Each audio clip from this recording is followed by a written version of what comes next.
Ito ang mga dapat natin aabangan mga kapamilya sa Batang Quiapo na wag natin papalampasin ang bawat episode ng teleseryeng ito. So, ngayon, nagsisisi itong si Tanggol sa kanyang ginawa na nagsakripisyo siya sa isang tao na hindi naman siya kayang ipaglaban. Dahil itong si Mukang sumama na dito kay Ramon kasi nga itong si Ramon maraming pira. Lahat ng pangailangan niya kayang ibigay ni Ramon kaya hindi siya nagdalawang isip na talagang sagutin ang alok ni Ramon sa kanya. Pero si Tanggol naman talaga nasaktan. Pero ayon kay Tanggol, ang tanging magawa lang talaga niya ay ipagdasal sa Panginoon na sana sa hearing na mangyayari ay makalabas sila at mapatunayan na wala siyang kinalaman sa nangyari kay Roda maging sa mga inosenteng tao. Kaya aabangan natin ito mga kapamilya, ang takbo ng teleseryeng ito na wag natin papalampasin.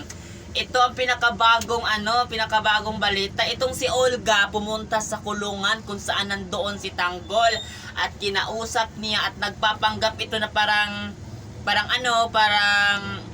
magkaibigan sila, pero yun pala may binulong siya dito kay Tanggol at sinabi ni Olga kay Tanggol hanggat buhay pa siya hindi niya talaga titigilan hanggang mamatay itong si Tanggol.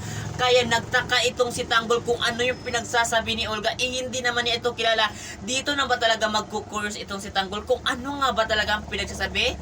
At ito na nga ang maging daan para nga ay malaman ni Tanggol ang kanyang tunay pagkatao na hindi niya ama itong si Rigor. Kaya abang-abang na mga kapamilya kasi malapit na talaga magkukross ang landas na mag-ama at yan ang pinakahihintay natin. Kasi kung mangyayari talaga yon ay syempre gagawa ito ng paraan itong si Ramon para makalaya ng maaga ang kanyang anak na si Tanggol at yun ang pinakamagandang nangyari sa buhay Tanggol kasi nga naramdaman niya na kahit papano ay meron siyang tunay na ama na handa siyang mahalin. Kaya lahat ng ito mga kapamilya aabangan natin sa Batang Quiapo na wag natin papalampasin.